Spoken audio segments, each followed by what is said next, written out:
Hey, I wanted to do a video quickly to process something. So, um, the reality of today for a scientist is that um, no matter where we approach things, how we approach things, um, we live kind of in an age where people don't actually want facts. And my friend Lane Hartzell has called it the post-truth age. But I think that what I don't know what we can do is to just realize that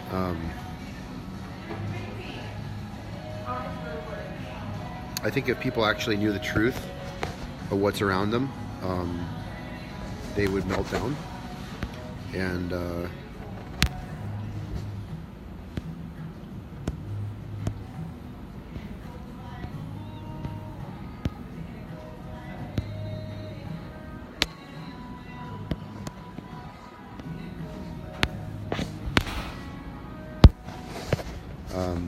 but aside from that, I think that the main thing is that people that have seen the truth of how things are, it's kind of overwhelming to participate in the visualization of what has been apparent for a long time, in terms of the data that's out there. What's weird to me is that people, when presented with opportunities for really getting into reality, I guess to put it simply, what I've observed is that most people run away, and I think that's actually the problem.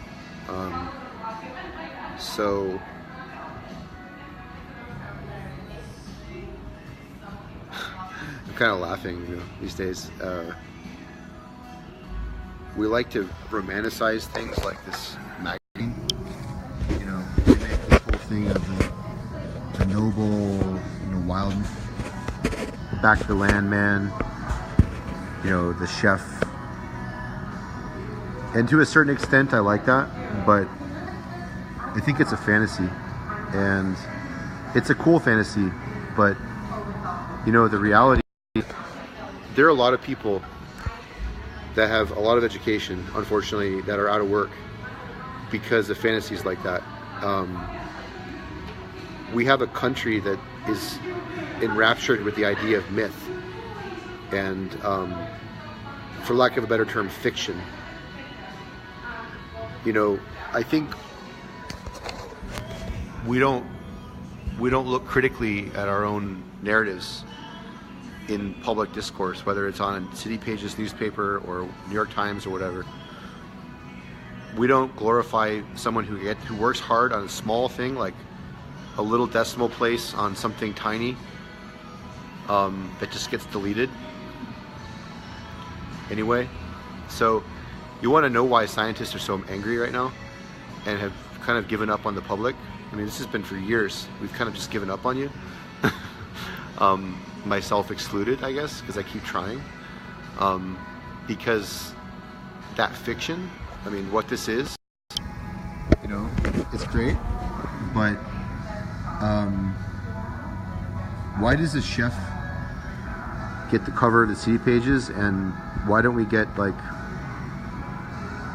I've never seen a scientist on the cover of City Pages in being in Minneapolis over 2 years, and we're not going to see one for a long time because no one gives a shit about science here.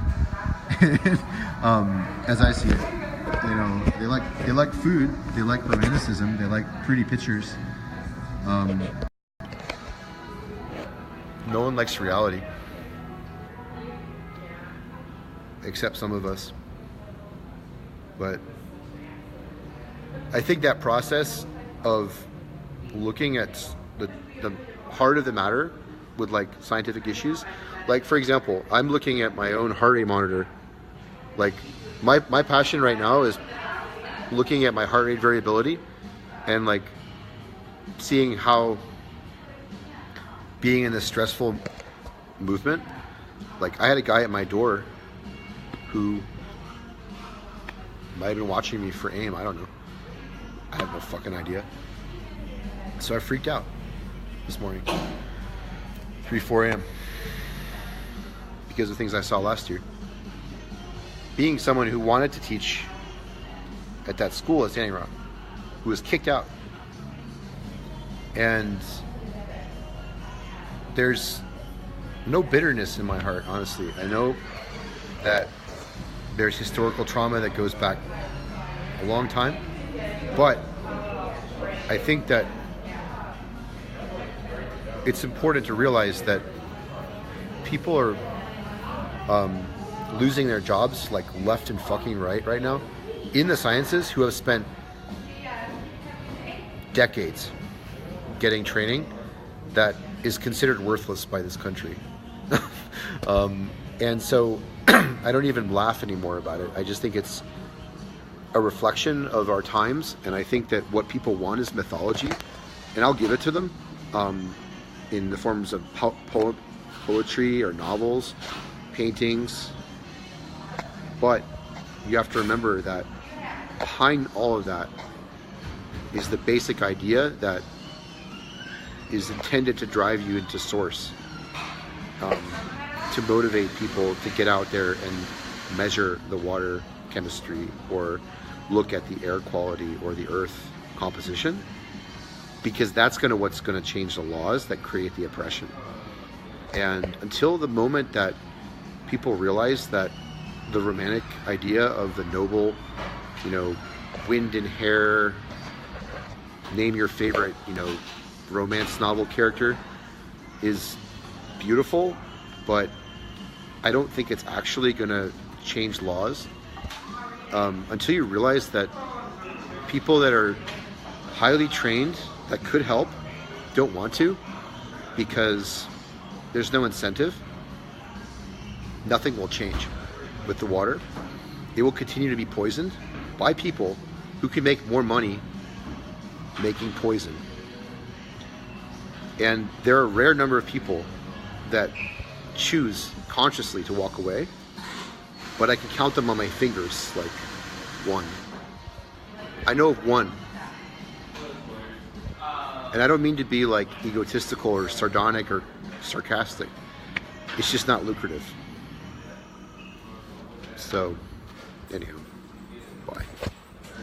And I say that to motivate people to pay attention to data, because again, that's going to be, I know people are waking up, like my friend up there in White Earth, or near Duluth, Dallin and Elizabeth.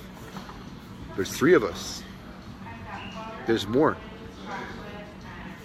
They see the poems, the hip hoppers, whatever, but it's about the heart, and